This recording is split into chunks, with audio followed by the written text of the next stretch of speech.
What's going on, everybody? Welcome back to TTB Ravens Media, bringing Ravens content every single day. If you want to see that daily Ravens content, make sure that the subscribe button down below, hit the notification bell as well if you want to get notified every single time I upload a brand new video. Now, a few hours ago, I was much more excited than I am right now to get home from work, record this video because I was like, we got Sammy Watkins. So excited. About 5 minutes after everyone found out that Sammy Watkins is now a Baltimore Raven, Devin Duvernay injured, and it's just come out that the Ravens have put him on IR. Duvernay's out for the remainder of the regular season, but Joshua and I are recording our podcast tonight, so we will be talking more about the implications of no Duvernay and the Ravens wide receiver core and things like that. That'll definitely be in the podcast episode, so stay tuned. That'll be posted tonight on Spotify and Apple Podcasts. The segment videos will be out tomorrow and in the next few days. But let's get into it. Let's talk about it. Let's talk about Ravens legend, we can call him. Sammy Watkins coming back to the Baltimore Ravens. If you didn't know, he got cut by the Packers a few days ago. He was on waivers, and the Ravens were a team that was like, hey, maybe they'll be able to pick him up. And this is something that I tweeted about when he got cut. I said, hey, Ravens, I think I said lol, Ravens could actually use him. And we ended up signing him. And I am pretty excited about it because the biggest thing, right off the bat, he already knows the offense, right? Greg Roman ain't changed the playbook from 1 year to the next. All right. Sammy Watkins probably still knew the playbook from when he was playing with Greg Roman in Buffalo. But Sammy Watkins knows the playbook. He has familiarity with Lamar Jackson. Those are two of the most difficult things when you're bringing in a mid-season or late season free agent or waiver pickup. We can get that part out of the way. And so when we're looking at this team and we're looking at this roster, I think there's a very good chance, I think it is true, that Sammy Watkins is the Ravens wide receiver one for the remainder of this season. Whether or not that's a good thing, whether or not EDC did a bad job, that is not what this video is about. I am talking about the positives of Sammy Watkins. And so bringing in Sammy Watkins helps out everybody because it makes it so that the defense is now covering Sammy with their best player, and the next best player will, and so on and so forth, which means Demarcus Robinson is no longer the wide receiver one for the Ravens. That helps him. He's been the wide receiver one since Bateman went out. He had the big game where he had about 8 or 9 receptions, put up almost 100 yards, and it was just boom, Demarcus. That could return, but overall, he's going to see less forced coverages, and everybody's already going to be stacking the box to stop the Ravens' run.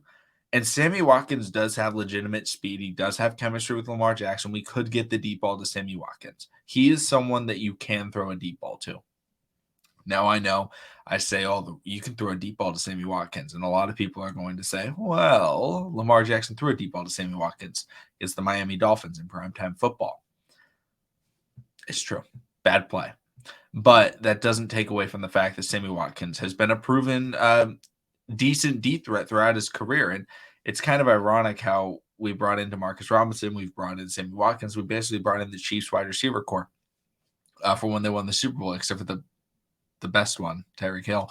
But overall, we now have 3 wide receivers, and I think our top 3 wide receivers are all players that can stretch the field. Right? It's Sammy Watkins, it's Demarcus Robinson, and I think it's Deshaun Jackson. I don't think it's James Prochet. I don't think it's Tylan Wallace. It's definitely not Benjamin Victor or Shamar Bridges or Andy Isabella. We also did sign Mike Thomas, not Michael Thomas. Mike Thomas, wide receiver from the Cincinnati Bengals, or formerly on the Cincinnati Bengals. But having 3 players that can go out on the field that can all stretch the field and also run some intermediate routes, I think is a valuable asset to the Ravens. And I think it may help the Ravens in terms of running the football because teams will see that and be like, okay, they actually have some decent speed out there with some decent deep threats, especially when they get Lamar Jackson back. But, I mean, is Sammy Watkins coming in as the savior to the Baltimore Ravens organization? No. But he's a help. Like, it's a good signing. And, I don't want to blow this signing out of proportion and be like, this is the greatest move we've ever made. No.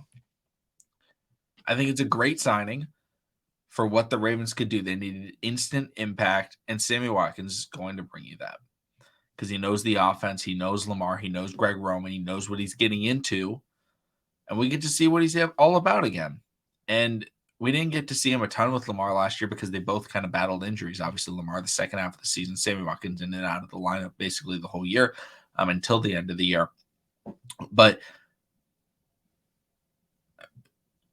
this is all we can ask for in terms of building the roster, getting a signing like Sammy Watkins. And it would have been I would be much more excited if, Devin Duvernay stayed healthy. Then it's like, okay, we have 4 wide receivers that I think can be out on the field. And I'm okay with having them out there.